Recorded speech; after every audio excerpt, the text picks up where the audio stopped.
What's going on? APlus's Nerd Mixers. It is your boy Indy Uchiha. I feel like I've been gone for a minute.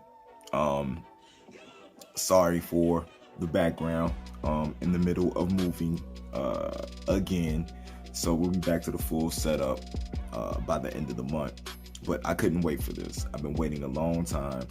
I feel like it's been a long time since the last show we reviewed ended. Off the loss of Arrow, the upcoming loss of Supergirl.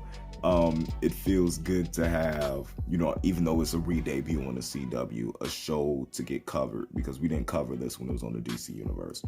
But it's really good to revisit something that was so well done in Swamp Thing. One thing that I want to say about this before we get into it, the Gothic horror with like the practical horror elements of this series are amazing. The fact that the fact that Swamp Thing himself isn't a CG animation but actually a practical suit, just the practical horror elements that they use. A lot of people right now might know James Wan from Aquaman. You know what I'm saying? From that amazing, beautiful background and the different scenes and stuff that you get from Aquaman, the brightness, the murky water, But, man, people forget that he was like the Saw, the Insidious, the Conjuring dude. You know what I'm saying? Like he knows horror. And the fact that like Swamp Thing is like typically like a good guy, the way they portray and set up everything in this pilot is really, really good. I do definitely want to give a shout out to what is her name? She's from Gotham. She plays Abby Arcane in this show. Crystal Reed. Did she play Sophia Falcone? I think she played Sophia Falcone in Gotham. And she's basically a CDC doctor who is sent back to her hometown to investigate like a pathogen. Because something's going on in the swamp. She had left her home like a long time ago after a tragedy and said she would never come back, but now she has to. Meanwhile, there's like another big city scientist there who just seems weird, you know what I'm saying? Like designer flip-flops, all this fancy stuff. And then there's another like scientist who's just bad, who people don't, really rock with. They all join forces and they're really trying to figure out what's going on in the swamp and why it's growing so rapidly, and everything like that. But it was like a cold open when it came to this episode. It had like 3 dudes like in a boat dropping drugs, I think. Either dropping drugs or picking up drugs. It was so dark, and I normally watch this stuff on my phone, but I was trying to watch it on a tablet, and the tablet just doesn't have the same resolution my phone does, so it was really hard to try to see what was going on. But you see the swamp like come alive with the vines. It was like real eerie, and that sci-fi horror aspect, you know what I'm saying, jumped up, and really, it was just really well done. My bad. I'm trying to look like at the camera on my phone, but the way I got the light set up is like really bright. So excuse me. Although it do make my eyes look amazing. Nah. But back to what we're talking about. Like the vines jump up, they swarm the boat in like this beautiful, visceral, scene. You feel like these guys are marked for death. You get this cool, like, impaling moment where, like, the vine actually impales the guy, and, like, almost turns him into, like, a tree thing. It was really gory, but it was really cool. I really love how they set the tone, with this pilot. You turn around and you get a little girl sitting in the classroom, right? And she starts to cough up like this like leafy gunk. Have you guys like ever cleaned out gutters?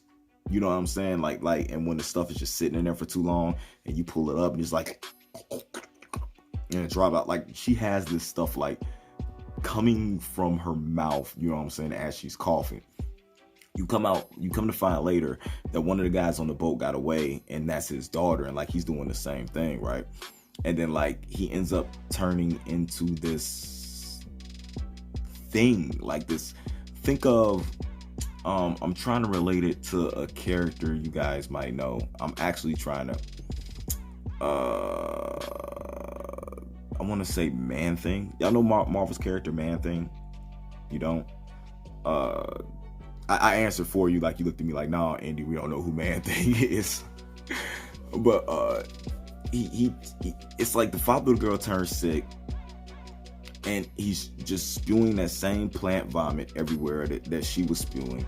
And then, like, if you're not into horror stuff, or you're very easily have disturbed stomach or anything like that, this show might not be for you, because then like all that stuff that he spit up ended up like rooting and growing out of him and transforming him into like this mass of plant vegetation,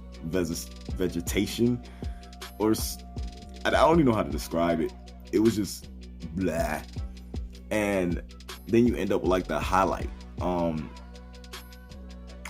I saw a bunch of people say this, but I think Den of Geek explained it best as I wrote it down as Aaron Sagers, who reviewed this episode when it actually aired on DC Universe, because this is actually a re-airing of season 1 that aired on the DC Universe, because the show was canceled before it even started airing. So hopefully with this re-debut on the CW, it could do kind of like what happened with Supergirl when Supergirl got canceled on CBS and the CW was able to revive it. But Aaron Sagers actually explained this part really well. He said, this paves the way for the episode highlight reminiscent of John Carpenter's The Thing, where his infected corpse comes to life possessed by the seemingly sentient vines. As it launches an attack in the morgue, the creature sloughs of human components. You just see like a chunk. You just see like a chunk of the dude's jaw just like drop off, and like it just. But it was like that wet plop sound, like when you drop like a heavy wet towel on the ground, and it just hit the floor, and the plant life violently breaks through and grows and grows. It was super duper gross, but like really fun, and in a horror elephant way. This show is going to be really, really, really, really good. Because it's been so long since I first watched it, right? And it's funny because I want to go back and watch the other one too, because I want to see if they actually cut anything out, or if they actually gave us the entire show. That's what's going to be dope far, because it seemed like it was a little bit too horror-esque for what you normally get on the CW. But I mean, you had Wes Craven, who did Swamp Thing back in 1982. That's like a cult classic. And then you had the sequel, Return of the Swamp Thing, which wasn't really good, but that one led to a TV series. Then you had a short animated series. But I really trust James Wan, especially if they can bring this back. This is what I'm hoping for, that this show can actually come back. But these 10 episodes are getting ready to be a ride. You know what I'm saying? You got Abby Arcane, who gets to meet Swamp Thing in the first episode. You got Worlds Apart, you know what I'm saying, episode 2, where Alec tries to understand the metamorphosis into Swamp Thing, as Alec, you know what I'm saying, ended up turning into Swamp Thing. Who was, you know what I'm saying, ended up having to defend what was going on. It's going to be very interesting to see how this plays out again. So I want to know what y'all thought. As the camera decided it wanted to go where it wanted to go, I want to know what you guys thought about this in the comments below. I really want to talk about this, because this pilot although it gave you a whole bunch, was really just a setup, a tone for what's going to happen, especially for you guys who haven't seen this yet. I want to know how you felt after you watched this first episode, for real. As always, you know what I'm saying, don't forget to subscribe to the new channel, you know what I'm saying, the APlus Hero Report channel. Come follow us over there on Facebook. This is the new home of the news and reviews for our DC and Marvel television and all that for what we'll be doing. You still got to go over there, subscribe to APlus More Phenomenal. If you're into the Power Ranger stuff, we just divided everything up since the YouTube page got shut down. So thank you again, Stuart, for lending us, you know what I'm saying, your page, and let's transform this into Hero Report so we can be back in these fans. But y'all got to get back over here and subscribe. We got to get them numbers back up, especially before the cons and stuff start back up. But let me know what you guys thought about this. Like I said, by the end of the month, the background would be set back up. As you can see, you see the gaming chair back there. You see Hulk and Doctor Strange chilling next to the Mortal Kombat thing. You know, I can't wait to get into the new spot. I'm actually going to have my own dedicated office, you know what I'm saying, space, my own den, if you may say. And it's gonna be pretty cool to unveil what we got going on, man. It's a lot of stuff going on, so stay in tune. There's some big things coming that I think gonna surprise a lot of you guys. Make sure you go check out my music, Spotify, everywhere streaming services search. Just search Indie Uchiha.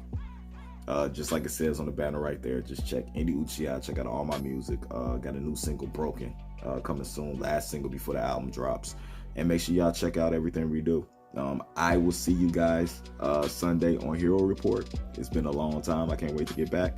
And until next time, as I always say, keep it A+. Indie out.